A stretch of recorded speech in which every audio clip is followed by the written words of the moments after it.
안녕하세요. 지금부터 체내 산화환원 반응 부산물의 활성산소의 기능과 산화 스트레스 정량화 모델 개발에 대한 고찰에 대해 발표하겠습니다.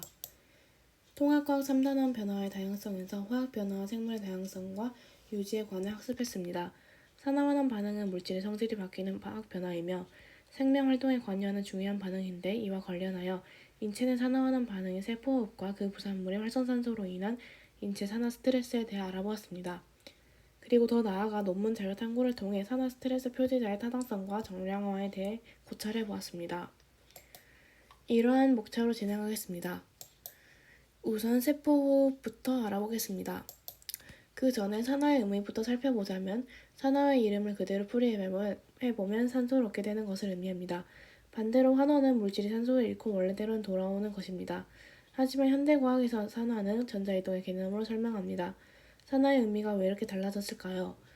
산화 반응이 처음 관찰되었을 때 산소와 연관된 반응이라고만 여겼지만, 시간이 지나면서 산소만을 가지고 설명할 수 없는 반응들을 설명하기 위하여 수소를 잃는 것으로 개념이 확장되기도 했습니다.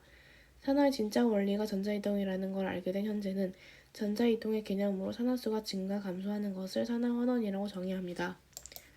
일상생활 속 산화환원 반응은 이러한 것들이 있는데, 이 중 세포호흡에 대해 알아보겠습니다.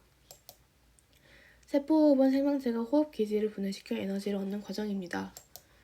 세포호흡은 먼저 세포체에서 해당 과정이 일어나고, 미토콘드리아의 기질에서 피루부산의 산화와 TCA 회로가 진행된 후 미토콘드리아의 내막에서 산화적 인산화가 진행됩니다. 또 산소를 사용하는 산소호흡과 산소를 사용하지 않는 무산소호흡으로 나눌 수 있습니다. 이어서 활성산소의 발생과 생리적 기능에 대해 알아보겠습니다. 활성산소는 화학적으로 반응성이 뛰어난 산소를 포함하는 분자로 산소의 일부 환원 반응으로 형성됩니다. 그 대표적인 예로는 초과산화물 라디칼, 과산화수소, 수산화 라디칼 등이 있습니다. 활성산소는 성인병과 암을 비롯한 질병을 일으키는 원인이자 노화를 일으키는 조험 중 하나이기도 하지만, 반대로 면역체계 강화, 근육 재생, 당뇨병 억제, 퇴행성 관절염을 완화시키는 등의 기능도 합니다. 활성산소는 우리 몸에 반드시 필요한 물질로 세포 신호 전달과 항상성 유지에 반드시 필요한 산화환원 신호의 매개체가 된다고 합니다. 체내에서 활성산소가 어떻게 생성되는지 알아보겠습니다. 활성산소는 다양한 세포 내 대사 경로에서 자연적으로 발생하지만, 스트레스를 받아서 혈관에 수축되었다가 팽창될 때 대량으로 발생합니다. 세포 과정에서 세포 내 소기관 미토콘드리아에 있는 전자 전달계는 섭취한 유기물로부터 유래된 전자를 산소로 전달하며 에너지를 생산하고, 전자를 받은 산소는 양성자와 함께 안정한 상태인 물이 형성됩니다. 이 세포 내 호흡 과정에서 보통은 두 개의 전자가 전달되어 물이 형성되지만, 극히 일부의 전자가 하나만 전달되고 불완전하게 환원되어 유리기 또는 자유 라디칼이라고 불리는 상태가 되는데, 이것이 체내 호흡 과정에서 주로 생기는 활성산소의 일종인 초과산화물입니다. 그 외 세포의 자극으로 자외선이나 대기오염, 방사선, 중금속, 화학물질 흡연 등의 외부 환경에 노출될 때도 많이 발생합니다. 활성산소의 생리적 기능에 대해 알아보겠습니다. 우선 우리 몸에 활성산소가 존재한다는 것이 가장 먼저 밝혀진 조직은 근육입니다. 초기에는 이러한 활성산소가 근육을 손상시키는 것으로 여겨졌으나, 이후 여러 연구들에서 황산화제로 근육 내의 활성산소를 없애버리는 근육이 수축하지 못한다는 사실이 밝혀졌습니다. 운동을 하면서 증가하는 산화 스트레스는 근육에 일시적으로 좋지 않은 작용도 하지만, 근육이 이러한 활성산소에 대응하고 오히려 긍정적으로 사용할 수 있도록 도와주는 것입니다. 심장 박동이 빨라지고 혈액순환이 많아지면서 심장이 더 많은 피를 받아들이고 더 빨리 뛰도록 도와주는 기전에도 활성산소들이 필수적입니다. 두 번째로, 일반적으로 세포 내에서 활성산소가 많아지면 세포가 죽게 됩니다. 이런 역할은 정상세포를 작동하지 못하게 하고 암세포를 변형시키는 작용을 하기도 하지만, 사망해야 하는 세포를 빨리 죽이는 데도 역할을 합니다. 즉, 이미 발생한 암세포를 다시 죽이고 퍼지지 못하도록 하는 역할도 활성산소들이 담당하는 것입니다. 세 번째로, 우리 몸의 혈관이 좁아지거나 막혀서 산소 농도가 줄어들게 되면 이를 감지하여 혈액을 묽게 하고 혈관을 늘리고 새로운 대체 혈관을 만들어내는 작용을 하게 되는데, 이때에도 활성산소들이 역할을 합니다. 동물 실험에서 항산화 기능을 증가시켜 활성산소가 줄어들도록 미리 조치해두면 혈관이 좁아져 빨리 새로운 혈관이 만들어져야 할 상황이 발생해도 혈관을 잘 만들지 못합니다. 네 번째로 활성산소가 많아지면 면역세포들을 자극하여 염증 반증이 일어나는데 너무 강하거나 오래 지속되는 염증은 우리 몸을 손상시키지만 적절한 염증 반증은 세균이나 돌연변이 세포로부터 우리 몸을 방어하는 데 필수적입니다. 다음으로 줄기세포 분화에서 활성산소가 없거나 너무 많으면 줄기세포의 분화는 줄어들고 적절한 농도에서 활발한 분화가 일어납니다. 그 다음으로 적절한 농도의 활성산소가 건강한 노화 또는 노화의 지연을 위해서는 필수적입니다. 칼로리 제한을 통한 수명 연장도 활성산소의 적절한 증가로 인한 결과로 해석되어지고 있습니다. 마지막으로 활성산소로 인한 불포화 지방산의 손상 또는 변화로 인한 중간 대사 물질들이 우리 몸의 방어와 회복을 증진하는 데 큰 역할을 합니다. 이것이 활성산소의 생리적 기능을 나타내는 그림입니다. 다음으로 산화 스트레스와 표지자 타당성에 대해 알아보겠습니다. 산화 스트레스는 활성산소의 생성과 분해의 불균형으로 인하여 활성산소증이 과다하게 집적된 상태에서 세포가 노출된 상황입니다. 에너지 생산이나 신호 전달 물질로 생산된 활성산소가 충분히 제거되지 않을 경우 활성산소는 자신의 세포 구성 성분을 공격하여 세포에 피해를 끼치거나 세포 사멸에 이를 수 있습니다.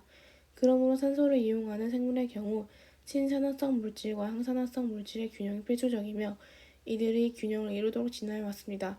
하지만 친산화성 물질이 우세하게 되어 균형이 무너지게 되면 증가된 활성산소에 의해 세포가 손상을 받게 되는데 이 상태를 산화 스트레스라고 합니다. 산화 스트레스 표지자의 타당성에 대해 알아보겠습니다.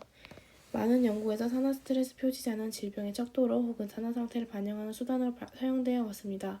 산화 스트레스 표지자는 타당성을 지녀야하지만 아직 그 관련성이 정확히 밝혀지지 않은 상태입니다. 이에 저자는 건강한 성인의 대상으로 산화 저밀도 지단백, 카르보닐, HOHDG 세 가지 산화 스트레스 표지자를 측정하고 관련된 생활 양식에 대해 알아보았습니다.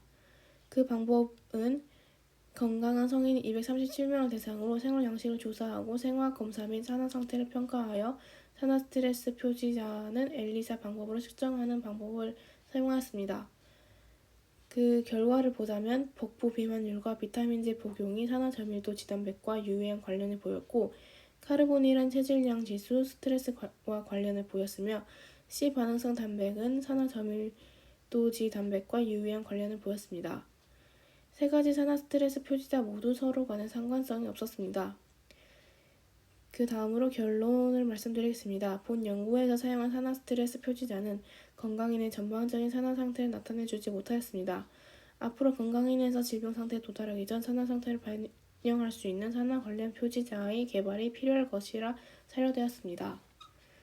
마지막으로 산화 스트레스 정량화와 만성질환 위험 예측에 관해 알아보겠습니다. 산화 스트레스 정량화를 통한 만성질환 위험 예측 모델 개발이라는 논문을 살펴보았는데 여기서 흡연이나 노화, 지질, 과산화물인 말론디알데하이드 등의 변수가 산화 스트레스와 관련된 요인이라는 사실을 밝혀냈지만 이런 단일 변수를 기반으로 진단을 하는 것은 불가능하였습니다. 여러 변수 각각은 산화 스트레스 발생에 중요한 역할을 하였으며 복합적으로 상호작용할 수도 있기 때문입니다. 연구팀은 산화 스트레스 상태를 식별하는 기계학습 알고리즘을 개발해 개인의 나이와 BMI, 식사의 질, 혈액 지표 등 16가지 변수를 종합적으로 고려해 산화 스트레스의 위험 정도를 정량화해 예측하였습니다. 연구팀은 건강검진을 한 2,454명의 임상 데이터를 분석한 결과 민감도 0.9 이상과 특이도 0.855로 알고리즘으로 산화 스트레스 위험을 예측하는 정확성이 매우 뛰어난 것으로 나타났습니다. 연구팀은 건강한 인구 집단에서 산화 스트레스 위험을 예측해 만성 질환을 예방할 수 있도록 식생활과 생활습관과 관련된 건강관리 전략을 세우는 데 유용할 것으로 기대하고 있습니다.